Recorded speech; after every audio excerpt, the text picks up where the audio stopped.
নমস্কার, আমি ডক্টর বোধিসত্ত্ব খান চলে এসেছি সহজ শেয়ার বাজারের আরেকটি নতুন এপিসোড নিয়ে। প্রিয় বন্ধুরা, আশা করি সবাই ভালো আছেন এবং সুস্থ আছেন।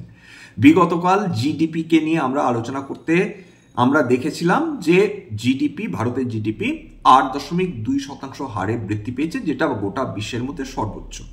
এখন বেশ কিছু মানুষ বা বেশ কিছু বিশেষজ্ঞ তারা জিডিপি ডিফ্লেটারের কথা বলছেন এবং বলছেন যে জিডিপি ডিফ্লেটার 11.49%, যেটা যথেষ্ট বেশি। এবার জিডিপি ডিফ্লেটারটা সামান্য কিছু বোঝার প্রয়োজন রয়েছে। জিডিপি ডিফ্লেটার মানে হচ্ছে যে নমিনাল জিডিপি, সেটাকে আমাদের রিয়েল জিডিপি দিয়ে ভাগ করতে হয় এবং 100 দিয়ে গুণ করে আমরা এই জিডিপি ডিফ্লেটারটা পেয়ে থাকি, যেটা বর্তমানে দাঁড়িয়েছে 11.49%, যেটা বিশেষজ্ঞদের মতে বেশ চড়া। অর্থাৎ গোটা ভারতবর্ষ জুড়ে উৎপাদনের খরচ বেড়েছে এবং সেক্ষেত্রে ম্যানুফ্যাকচারিং বলুন বা সার্ভিসেস বলুন বা কনস্ট্রাকশন বলুন, সব জায়গাতেই খরচ বেড়েছে, এটা বিশেষজ্ঞদের বক্তব্য। কিন্তু একটা জিনিস মাথায় রাখতে হবে যে বিশেষজ্ঞরা যখন এই জিডিপি ডিফ্লেটারের কথা বলছেন, সেইটা কিন্তু আরবিআই দেখে না। আরবিআই দেখে সিপিআই ইনফ্লেশন, অর্থাৎ সিপিআই ইনফ্লেশন 4%-এর নিচে আছে অথবা নেই। যদি 4%-এর নিচে সিপিআই ইনফ্লেশন থাকে, অর্থাৎ কনজিউমার প্রাইস ইন্ডেক্স ইনফ্লেশন, সেটা দেখায় যে সাধারণ মানুষের দৈনন্দিন জীবনে জিনিসপত্রের দাম বাড়ছে অথবা বাড়ছে না। এইখানের আর ঠিক উল্টো দিকে হচ্ছে এই জিডিপি ডিফ্লেটার, যেটা সার্বিকভাবে গোটা ভারতবর্ষের উৎপাদন খরচ বৃদ্ধি পাচ্ছে কিনা সেটাকে বোঝায়। সুতরাং যদি আরবিআই তারা সিপিআই ইনফ্লেশন নিয়ে কাজ করে, বর্তমানে অক্টোবর ডেটা অনুযায়ী সিপিআই ইনফ্লেশন দাঁড়িয়েছে 0.25%, যেটা লিটারালি ইনফ্লেশন প্রায় না বললেই ধরা যেতে পারে। সুতরাং সেই জায়গাটাতে যে প্রশ্নটা আসছে যে আরবিআই ইন্টারেস্ট রেট কাট করার সম্ভাবনা কত বেশি, বিশেষত এই শুক্রবার বেলা 10টার আশেপাশে তাদের মনিটারি পলিসি কমিটির মিটিংয়ের পর যে সিদ্ধান্তটা হবে সেটা হচ্ছে ইন্টারেস্ট রেট আরবিআই কমাবেন অথবা কমাবেন না।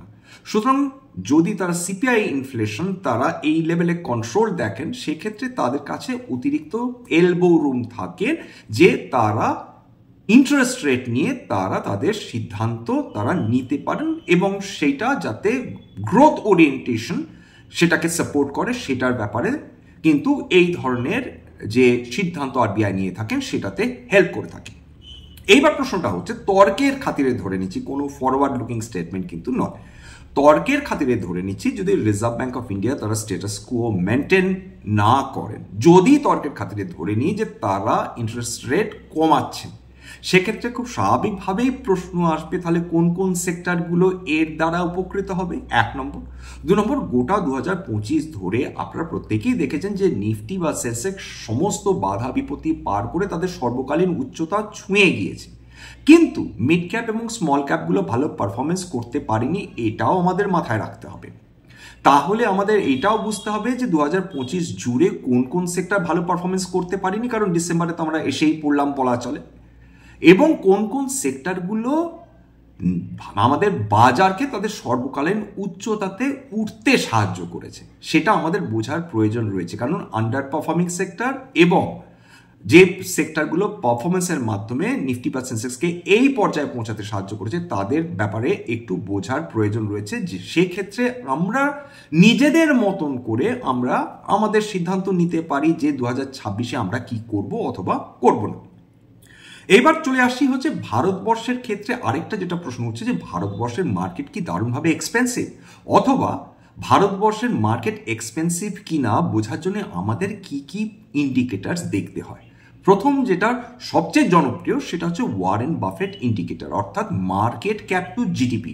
টোটাল ভারতবর্ষের যে মার্কেট ক্যাপিটালাইজেশন, বিভিন্ন কোম্পানির যে মার্কেট ক্যাপিটালাইজেশন রয়েছে, সেটার বর্তমান জিডিপির সঙ্গে যে অনুপাত, সেটা হচ্ছে মার্কেট ক্যাপ টু জিডিপি বা ওয়ারেন বাফেট ইন্ডিকেটর।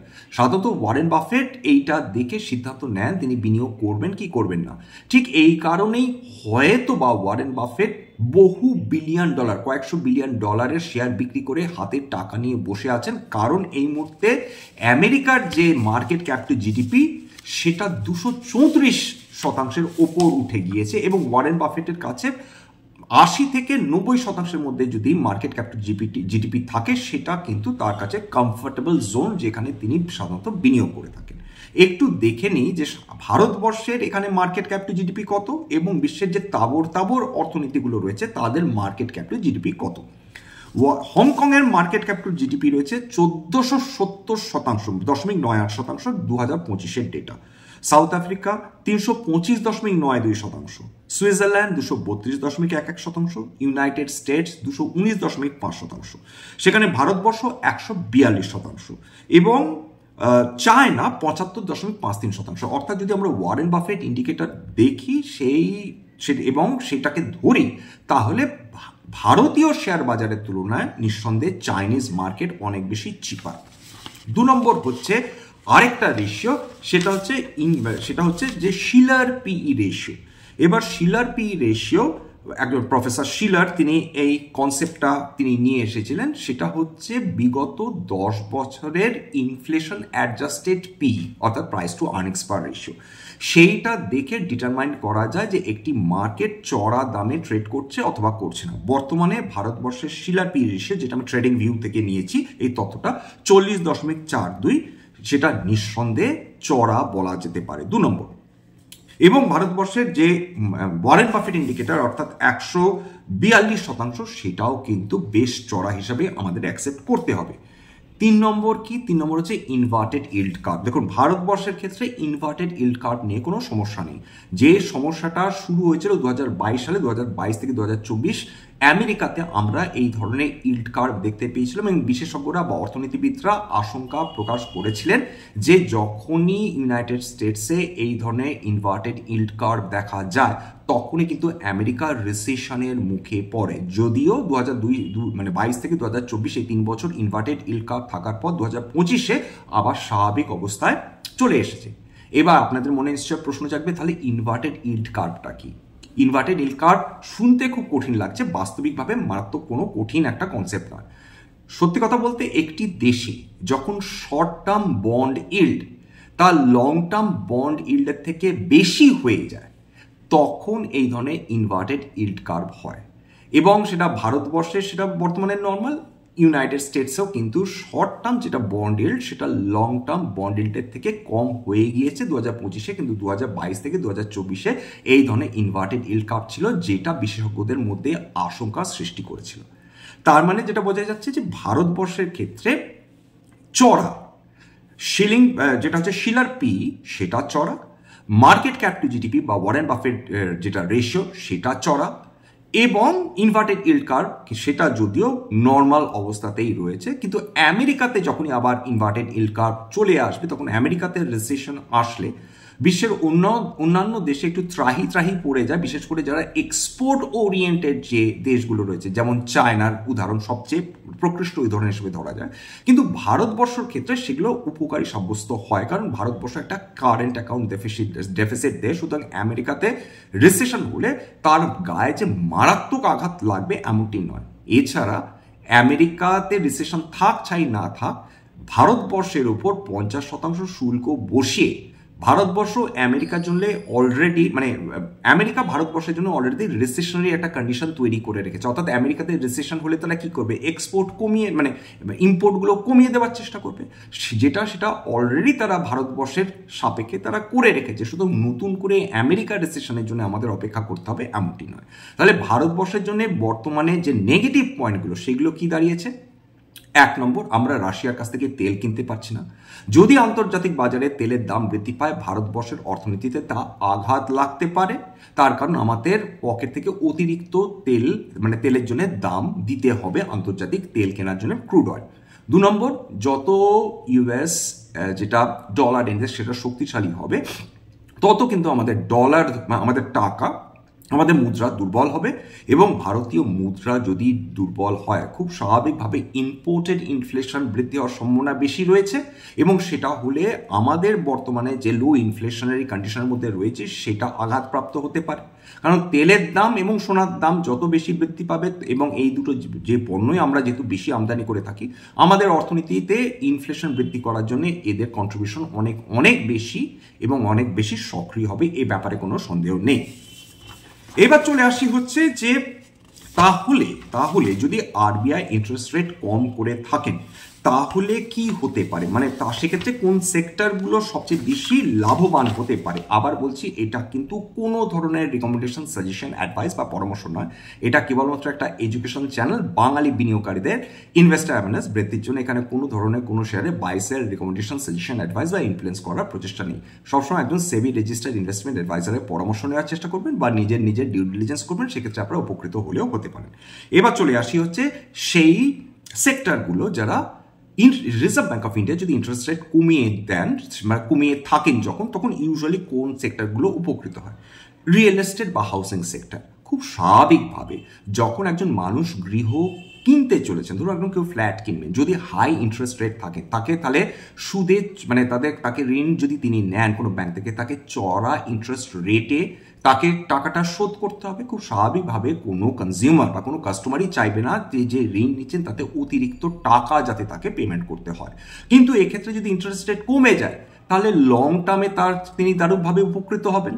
এবং সেক্ষেত্রে যেটা হবে যে ইন্টারেস্ট রেট কমলে ইউজুয়ালি সেটা পার্সোনাল লোন বলুন, হোম লোন বলুন, অটো লোন বলুন, সব ক্ষেত্রেই কিন্তু কাস্টমারদের একটা বেশি উৎসাহ তৈরি হবে যে তারা এই কম ইন্টারেস্টে তারা ঋণ নেওয়ার চেষ্টা করবেন, যাতে তাদের ক্ষেত্রে ইন্টারেস্ট রেট কমিয়ে যাতে তাদের ঋণের সুদের পরিমাণটা অনেকখানি কমে যায় বা ইএমআই এর পরিমাণ অনেকটা কমে যায়।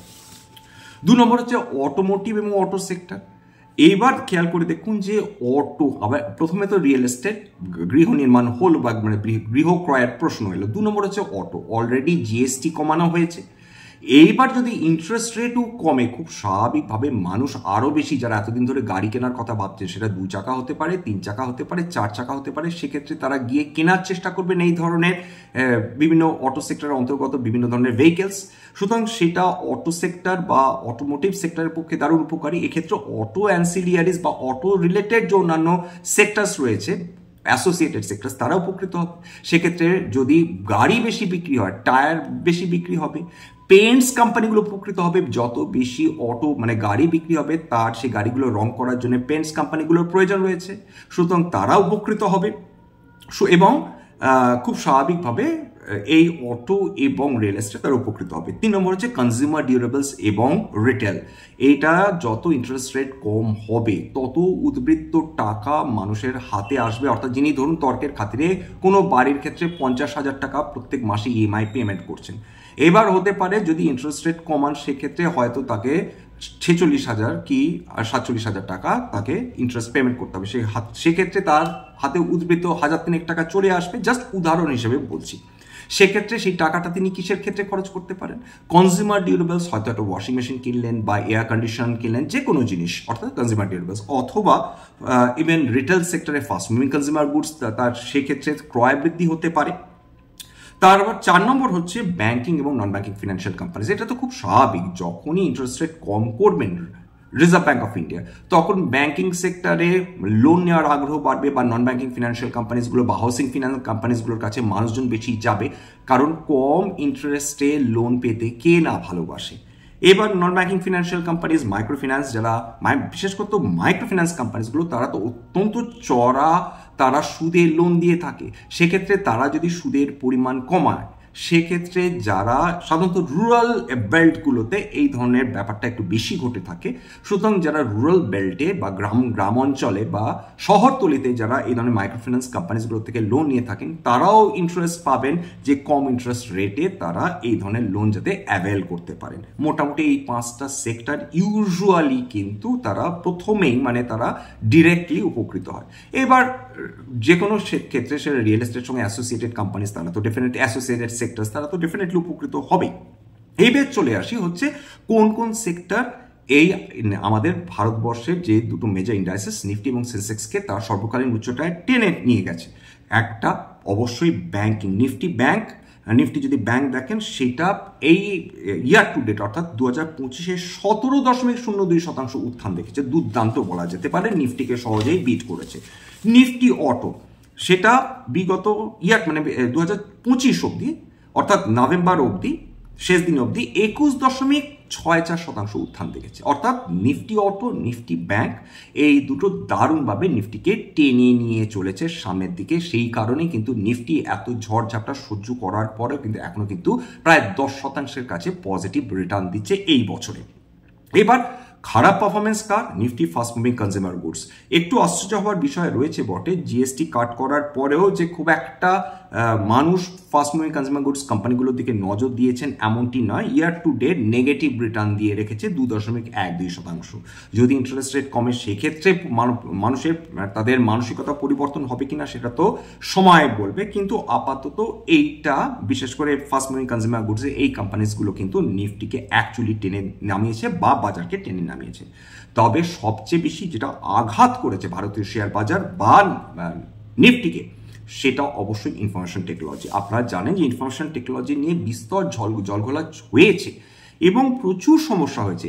H1B ভিসা নিয়ে বিশেষ করে আইটি প্রফেশনালসরা তাদেরকে ভারতবর্ষ থেকে নিয়ে আমেরিকাতে কাজ করানোর বিষয়ে ডোনাল্ড ট্রাম্প প্রশাসন দারুণ আপত্তি করেছেন এবং সেক্ষেত্রে সেখানকার ক্লায়েন্ট হেজিটেট করছেন, কারণ ডোনাল্ড ট্রাম্প বারবার হুমকি দিয়েছেন যে বিদেশি কোম্পানিগুলোকে দিয়ে কাজ করানো যাবে না বা সেই যে বিভিন্ন বিদেশি দেশগুলো থেকে আমেরিকাতে কোনো এমপ্লয়কে নিয়ে আসা যাবে না, তাহলে তাদেরকে অতিরিক্ত ওয়ান টাইম $1,00,000 দিতে হবে প্রভৃতি নানা রকম অনিশ্চয়তার ফলে নিফটি আইটি মারাত্মকভাবে নিচে নেমেছে। এই যাবৎকাল বিশেষ করে এই বছরে 13.69% কিন্তু নিচে পতন দেখেছে। তবে কে না জানে যে ভারতবর্ষের যে দুর্বলতা অর্থাৎ যে টাকা দুর্বল হয়ে চলেছে। 1 নম্বর, আমেরিকার সঙ্গে ভারতবর্ষের ট্রেড এগ্রিমেন্ট এখনো হয়নি, আমাদের মাথার উপর এখন 50% ট্যারিফ বসে রয়েছে, রাশিয়ান তেল আমরা কিনতে পারছি না, এইগুলোর এবং বিভিন্ন জিওপলিটিক্যাল টেনশন তো ডেফিনেটলি রয়েছে, কারণ আমাদের কিছু প্রতিবেশী শত্রু দেশ তো আপনারা দেখতেই পাচ্ছেন। সুতরাং তাদের সঙ্গে আমাদের সম্পর্ক যে মোটেই ভালো নয়। সুতরাং এই কারণে এইগুলো আমাদের নেগেটিভ আমাদের পয়েন্টস হিসাবে যেগুলো ভারতীয় শেয়ার বাজারকে ইউজুয়ালি ইনফ্লুয়েন্স করে থাকে তাদের উপর নজর রাখতে হবে। পজিটিভ ডেফিনেটলি অনেক পয়েন্টস সেটা আগের দিনই আলোচনা করেছি, নতুন করে তার কি বা বলবো। ইন্টারেস্ট রেট কমানো থেকে শুরু করে যদি সত্যি ভারত আমেরিকা ট্রেড এগ্রিমেন্ট হয়ে যায়, যদি রাশিয়া ইউক্রেন যদি একটা শান্তি চুক্তি প্রস্তাবিত শান্তি চুক্তি সেটা সত্যি যদি স্বাক্ষরিত হয়, সেক্ষেত্রে আন্তর্জাতিক বাজারে তেলের দাম কমবে, রাশিয়ার উপর থেকে নিষেধাজ্ঞা, তেল বিক্রির নিষেধাজ্ঞা উঠে যাবে, ভারতবর্ষ আবার সস্তায় রাশিয়ার কাছ থেকে তেল খরিদ্দারি করতে পারবে। এগুলো একটা পজিটিভ ডেফিনেটলি এফেক্ট আমাদের উপর ফেলতেও পারে। যাই হোক, এখানে শেষ করছি। এবার সবার শেষে যেটা বলে থাকি, যদি এই ধরনের এপিসোড আপনাদের সত্যি মনে হয় আমাদের বাঙালি ভাই বোনদের জীবনে একটুখানি ভ্যালু অ্যাড করতে পেরেছে, প্লিজ একটা লাইক দেবেন, প্লিজ সাবস্ক্রাইব করবেন। বহু মানুষ দেখেন কিন্তু সাবস্ক্রাইব না করে চলে যান, আপনাদের জন্যই কিন্তু এই ধরনের এপিসোড করা, প্লিজ ফ্রিতে করা, প্লিজ সাবস্ক্রাইব করবেন এবং অবশ্যই একটা লাইক দেবেন। এবং যদি সম্ভব হয় যাতে বহু বাঙালি বিনিয়োগকারীর কাছে এই ধরনের এপিসোড পৌঁছে যায়, প্লিজ একটু চেষ্টা করবেন, এটা আমার তরফ থেকে অনুরোধ থাকলো। আজকের জন্য নমস্কার।